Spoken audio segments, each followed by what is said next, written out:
Well, welcome, my friends. Hello. How are you guys?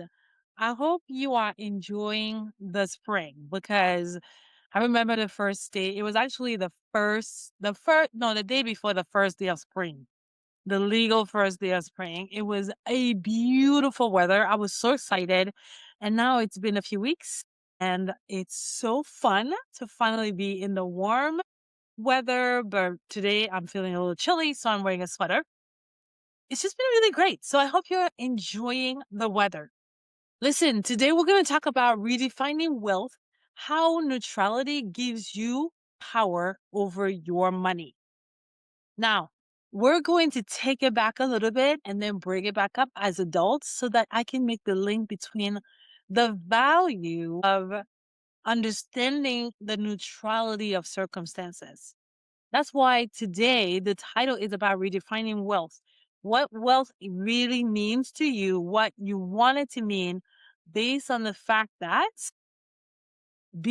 understanding the neutrality of circumstances changes everything. Money is a tool you want to be able to use to achieve all of your dreams. And when you don't fully grasp how to use the tool to its full capacity because of the narratives and stories you tell yourself, you are at a disadvantage. So, in today's episode, I want to put you in a place of power, helping you understand that the story you tell yourself is really important. But you tell yourself a story about some facts. And as adult, as a society, we have been socialized and programmed to mix facts and stories together. So much so that now it's confusing. So now most of what you're telling yourself is a story, but you're thinking it's a fact. And when you think of story being a fact, you're stuck. This is one of the reasons why most people are stuck financially because they're telling themselves a story about their relationship with money that is keeping them stuck. So we're going to talk about how to get you unstuck by giving you power, which is knowledge. And then it's going to allow you to make clearer decisions because you're going to see how much power you do have. Okay, my friend, let's get into it. So, one of the ways that I want to approach this conversation is going back to when we're born as humans. You know, babies don't have stories, they don't make up stories about anything. They just don't, right? They're babies, their brain is blank. And as we grow up as babies, we start creating stories based on what the people around us say, what they do. And then our brain analyzes some of the stories we have are the stories that we created ourselves based on the environment that we were surrounded with. And most of the stories we tell ourselves are stories that adults told us. So I'm going to give you a few examples of how adults have shaped how children and babies view the world. But before I do that, I want to share with you there's a difference between circumstances and stories or narratives or thoughts. These are all the same. Narrative, stories, and thoughts. These are all the same. I'm going to use them interchangeably. And then there are circumstances which are facts. So, for instance, if today is sunny, it's a fact. If the sun is out and it's bright and shiny, it's sunny. It's a fact. Okay. Now, different people are going to have different thoughts about the fact that the sun is shining today, that it's a sunny day. Okay. And that's what you want to understand. There's a difference between what's really happening circumstantially and what we make it mean and what we say about it, what thoughts we have, what stories we tell, what narrative we have about it. Narratives is meaning making. It's what we translate our circumstances into. And so different people have different ways of translating circumstances. You could open your bank account, there's a $10,000 deposit in your bank account, and you may be having a party. Like, oh my gosh, I got lots of money, right? Like, and someone else might open their bank account and see a $10,000 deposit and just realize, I am so broke, I can't even pay the bills this month. The same circumstance, two different stories. And this happens all of the time. But babies They don't know what to make of the $10,000 until someone tells them to, because they have not been around the world long enough to give themselves a story. This is so fascinating.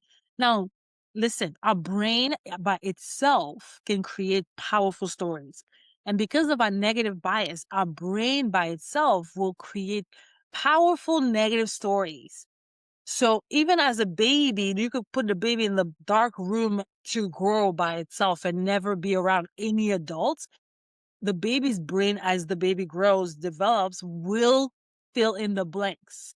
That blank canvas will be filled, but mostly with negative stories or stories that don't support the future of that child because of our negative bias.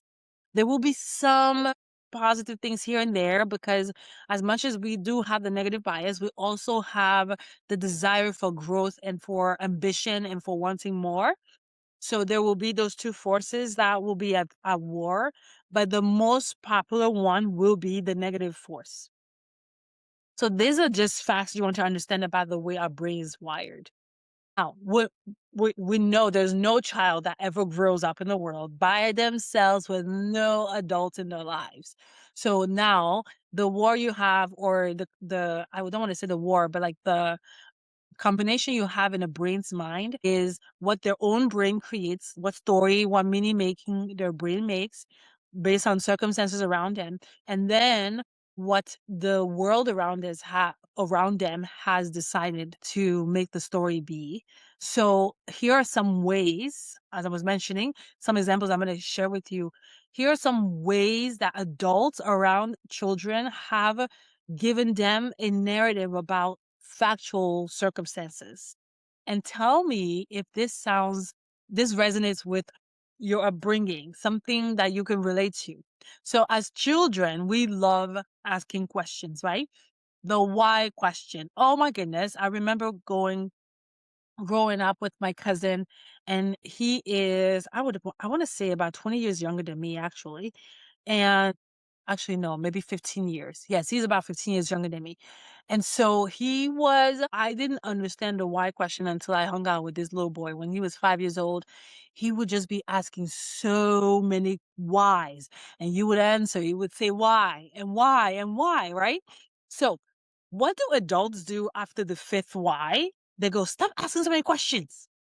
You guys, you know this, right? We get tired. We get overwhelmed with the questions and we get tired. And sometimes we say that's just the way it is, right? Now, we're saying these things because we want to quiet this noise that's happening in our brains. But here is the translation. Here is what we're really saying to the 5-year-old asking why. Instead of us engaging their curiosity, we're teaching them that being curious is a bad thing, is an annoying thing. It's not appropriate. And again, because of our negative bias, our brain is not going to the 5-year-old brain is not going to be like, no, sweetie, they're not trying to be mean to you. They're just really, it's because you're asking too many questions. Maybe you want to reserve some of these questions for later. Your 5-year-old brain is not going to do that. Well, your 5-year-old brain is gonna understand and deduct from this reaction is asking questions is terrible. I should never do that again. I was coaching a client, and we had to go down, like with coaching, we don't go a lot into the past, but sometimes we do have to bring some past experiences to explain what's happening now so that we can move forward. And so we did do a deep dive into why she felt she was so shy about being outgoing and being curious about other people in her life. And when she would be in public spaces to start conversations, and she remembered her auntie. She would ask questions, and her auntie was very annoyed, and she would let her know how annoyed she was. So she started like collecting enough evidence that being curious was a terrible thing. And that's how she grew up. So these are the things that we do. So this is just example number one. Now, the second thing that we have captured as children growing up is our ambition very early on, especially for women, ambition has been demonized, villainized, and turned into something really, really dangerous. When we are young and we voice these amazing things we want to achieve as grown-ups, I want to be a pilot. I want to be an astronaut. I want to be all this, all these amazing things. Some adults, maybe you don't do this, but a lot of adults, when they hear this, they always try to help the child by saying, be realistic, be careful. You want to make sure that what you dream is achievable. They'll say things of that nature. It's really fascinating to see this happening. Or they'll say something like, be don't be unrealistic, right? So these are things they say because they want to take care of your emotions. They want to make sure that you don't get disappointed in life. So they want to prepare you because life is really hard. So you want to be ready for the world that's really hard. This is their reasoning. This is not what I'm saying. Now, what you want to realize when it comes to ambition is it's directed energy. When a child is voicing, this is what I want to be, th- at that age, it is the clearest you could possibly be. That is the most amazing thing for a child to be so clear on what they want to be. And you really want to foster that desire because that, when a child voice that so early on, it means something. It means something super deep, and you do not want to take that for granted. But because we're in under the false narrative that the world is a dangerous place, we want to protect our children. We start by destroying that ambition so early on. That's another example.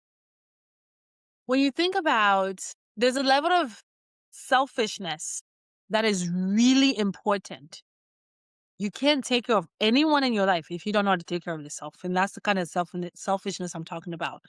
It's not the selfishness that means you are the most important person so much so that you don't care about anybody else.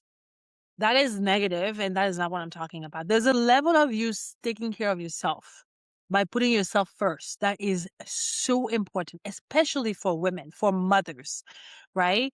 I think mothers, when they get married or when you have a partner, you already like start to realize based on socialization, you gotta put your partner first. And then the next thing is if you have children, oh, they're the most important thing. There's no room left for you. And this is why I have so much respect for mothers.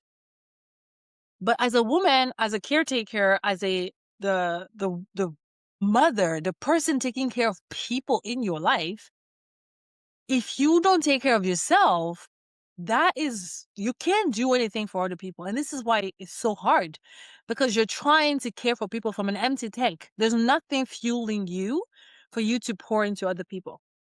And here's where this all starts. When you're little, you're being told in any circumstance whatsoever to put other people's first. That is a beautiful principle in a moral context. But when it comes to your finances, you can't give what you don't have. And then when we take that out of context and apply it into how you're navigating money, even as a young person, because if you're talking about money with a young person, you want to teach them the principles necessary depending on the circumstance, on the context.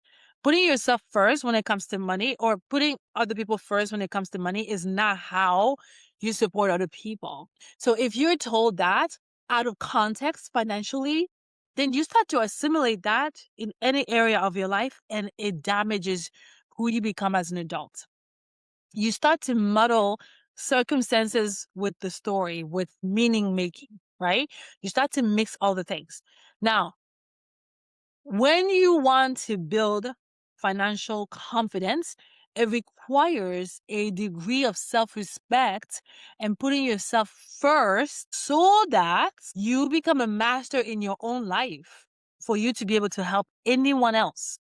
To be able to understand money in a way that supports your future that you're building, you have to become a master in your own life. That means taking care of yourself first. So this is why I'm saying that principle of putting other people ahead of you is a beautiful principle that you want to apply in moral circumstances. When it comes to money, money and morals are not the same lane. They don't cancel each other out. They're just two separate lanes. And this is not a difference that we were taught growing up.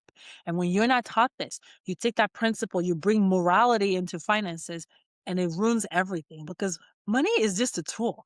It is not a living thing that requires morality. You can bring your values into how you use the tool to achieve your future, which is why you want to understand yourself first to know what your values are before you can go into using the tool. So, not the same thing. But with this misconceived idea, the adults that were taking care of us did not teach us the difference, right? So now we mix the circumstance, which is money, with the story that we tell about it. And that's why I want to help you appreciate there's a difference between circumstances and stories. Now, let's talk about failure as another example of how we muddled circumstances with stories. Now, when you were in school and you took a test and you failed the test, you were either a failure or a success. There was no in between. There was no let's pull back the fail test and let's learn from them. I don't know that my teachers never did that. We never sat down and looked back at our fail test and be like, okay, so why did you fail this one? What did you learn from this? No, you just failed. And then you carry this shame around because you failed. There was no lesson learned. There was no moment of reflection. There was just the next test, just don't fail. But like if you're taking the guilt and the shame from the failure because you had a terrible grade, then you're just taking that into the next test. And that's exactly how I showed up every time we had a math test. I mean, I already knew from my first test in math that I wasn't going to be good because I never learned from that failure. I didn't go over the test and be like, okay, so why didn't I get this answer right? Especially with math. Math is the one of those subjects that you could totally learn so much from your failures. Like if you really took a test exam and went over every question and see what you got right and what you got wrong, and then try to learn from that, there's so much value in that exercise alone. We never did that. And if you didn't do that, all you remember, all your memory from that event is you're terrible at math. What's the point of studying? And I remember feeling like I can't wait to be done with school so I don't ever have to do math. I mean, the math we did in school, we all know it's not really, we don't use that as adults. So it did happen to be true that I finished school and I didn't have to do that kind of math. But I think that if I had spent time really examining my failures, I would have learned so much. I know that for a fact today because now that I have reframed my relationship with failure, there is such a beautiful, I mean, I just really like sit with the failure. I'm never gonna say I enjoy it, but I appreciate it so much. I never take a failure for granted. Like if I go out in the world and have a goal and it doesn't work out, I don't get it. I don't get what I wanted to get. I am never gonna just be like, oh, I'm such a loser. I'm like, oh, let's sit down and let's have an analysis. What worked? What didn't work? And what would I do differently? Like that is so powerful. And I have gotten so much gold from doing this simple exercise from a failure. I didn't learn this until I become an adult. So when children go through this process of failing, or we're playing games and nobody can lose, we're teaching them failure is a terrible thing. And so in the process of us trying to take care of them and protect them, we're damaging their connection, their relationship with circumstances, the difference between circumstances and the story that we tell. So these are some of the ways that we have muddled that path for our children. Here's another way we do this. Money. We never talked about money as growing up. All I remember about money, and this is most of my clients, money was never a topic that was discussed. It was just this thing that had so much power over the happiness of the family. But now, granted, this wasn't my story. We were happy depending on if we had money or not. My mom is super an amazing woman. My parents, and so we partied all year long. It didn't matter if we did have resources or not, right? When we did, we partied. When we didn't, we partied a different way. We just didn't like spend all the money and stuff like that. We always had fun. But a lot of families, money was this thing that had so much power over them because um, if we didn't have money, if they didn't have money, parents would be arguing. And so there's a lot of of association to money when it comes to disagreement, unhappiness, death, like if you don't have money, you're going to die. That comes from the childhood memories that we've created because of what the adults made money, the lack of money, or too much money, or a lot of money mean. And these are some of the ways. So now, another way that we have muddled our relationship with between circumstances and the stories that we tell is that if children are really confident when they're little and they're walking really like with a puffed up chest and feeling really sure of themselves, some adults try to dim that down by telling them, oh, don't get a big head. Don't think too much of yourself. We needed to nurture that into really a skillful confidence. But in order to protect them, in the misguided intent to protect them, we dimmed their confidence. And their brain translated that to be something completely different. Now, confidence is something to be scared of and it's now associated with arrogance. And it's not the same thing. When a 5-year-old shows confidence, it's our job to guide them into building that as self-confidence instead of just using that as confidence because everyone else around you approves of you. That is something we could do for our children. Now, I have listed so many examples here, and these are things that we have done as adults that were done to us as children.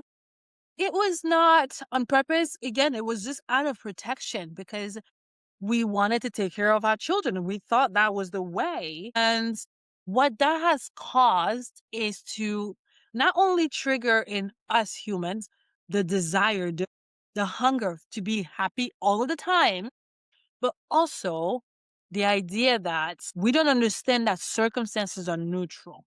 And the reason we're talking about this today is because when it comes to money, there is so much about money that is neutral that if you understood what neutrality means around finances, you would get so much power. And I'm going to explain to you what I mean.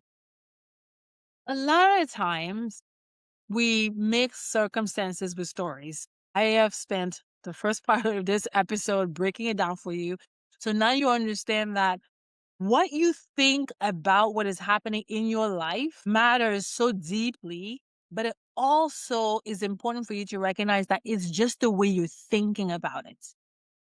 It isn't actually what is happening. There is what's happening, and there's the way you're thinking about it. And I want you to learn to separate the two.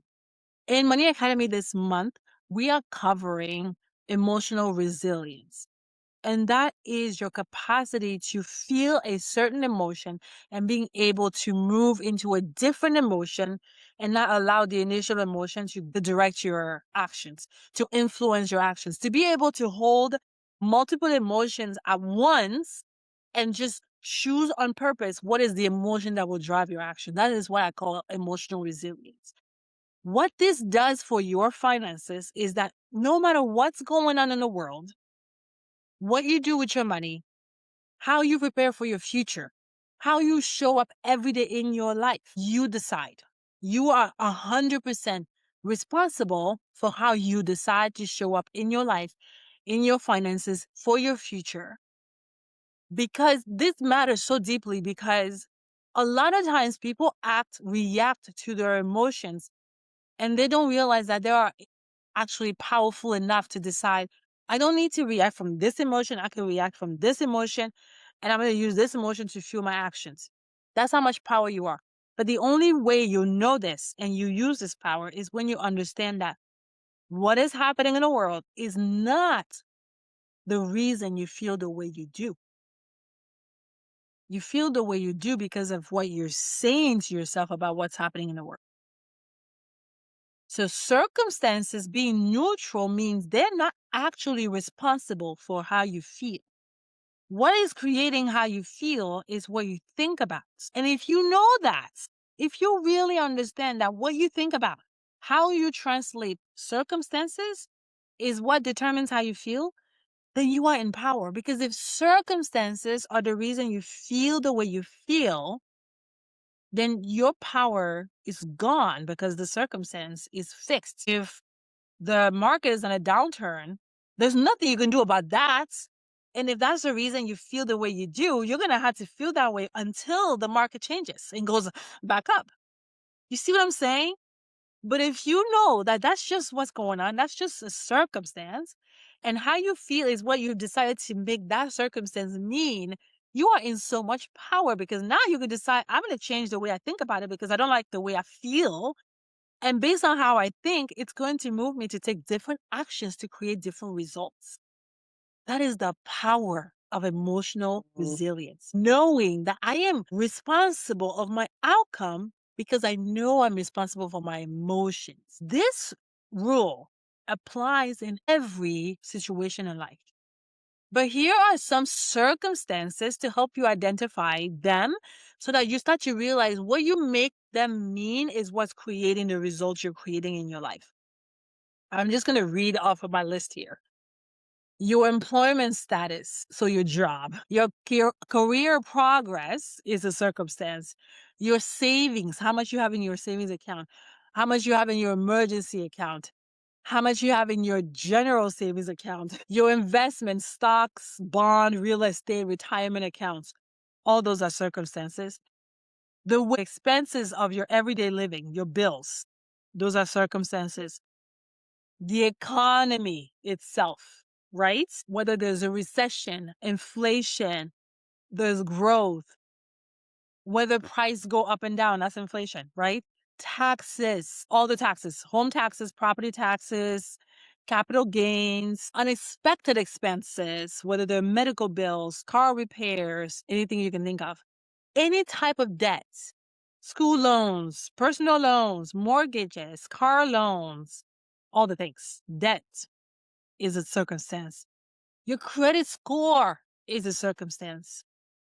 Your net worth is a circumstance. Okay. All of these are circumstances that are neutral. Neutral means they don't have any emotional charge. They're neither negative, neither positive. Okay. They become something the minute you give them a story, the minute you give them a narrative, the minute you have a thought about.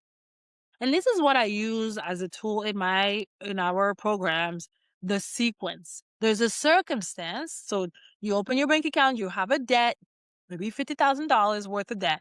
Okay. Then there's a thought you have about that debt. It's the thought that determines how you feel. And it's the emotion that drives your actions. We do everything in the world all the time because of how we feel, or don't do because of how we feel. Our emotions are what drives our actions. So I always say we are always making decisions out of emotions. We are emotional beings. So there's no such thing as making a financial decisions not on emotions from a logical place. There's no such thing. You're using emotions. What you want is to be able to use powerful emotions so that you get the results you want with the finances. You don't want to allow fear, anxiety, doubt, overwhelm to drive your decision when it comes to making financial decisions. But these are the most prominent emotions that drive decisions because we think the circumstance is what's creating the way we feel. So, you open your bank account, you're $50,000 worth of debt, and you're thinking to yourself, oh my gosh, I'm never going to pay it off. That's a thought. It really just is a thought. And because you think that, you're going to feel a certain way. And because you feel that way, that's when you're going to take actions that are probably going to result in you not paying it off ever. Because if you believe you're not going to pay it off, you're never going to pay off the debt. So because of this process happening in our lives, we get confused. We get mixed up. And then life is twice harder than it needs to be because we do not have any power when we think circumstances are the reason we feel the way we are. So I hope I was able to really break this apart for you so that you really see in your life how, because of how we've been socialized and programmed, we mix all of that together. And I want you to learn to separate the two so that you can get your power back. And then you can start making decisions out of emotions that you choose on purpose. Financial decisions that are fueling the future that you want to create. That is where your power lays. And I really hope that this was clear. So until next time, I hope you enjoy listening to this episode. I had so much fun breaking this down for you. And I really want to uh, tell you to take your time to listen to this and reflect on where in your life you have been mixing the two. The circumstance, be neutral with the thoughts and that hasn't served you. Really identify that for yourself, and that will be a game changer for you, my friend. All right. I'm going to close this episode inviting you to my masterclass, How to Spend Your Money Guilt Free. I want to have you in that class because in the class, I want to teach you how the question on how to spend your money guilt free is opening up a portal of abundance that you've never explored before. And what I'm going to teach in this class is three powerful skills that every woman needs to have in 2026 to really redefine the wealth that she's building, redefine her relationship with money, so that this year is the last year that you struggle financially, that you ask yourself questions that you don't have answers to, that you start to ask yourself powerful questions that you can create the answers to. So I want to see you in that class. Click the link in the show notes so that you can register to my masterclass, How to Spend Your Money Guilt Free. This is a woman's empowerment class that's going to change the way you navigate your finances forever. All right, my friend. I see you in the next episode.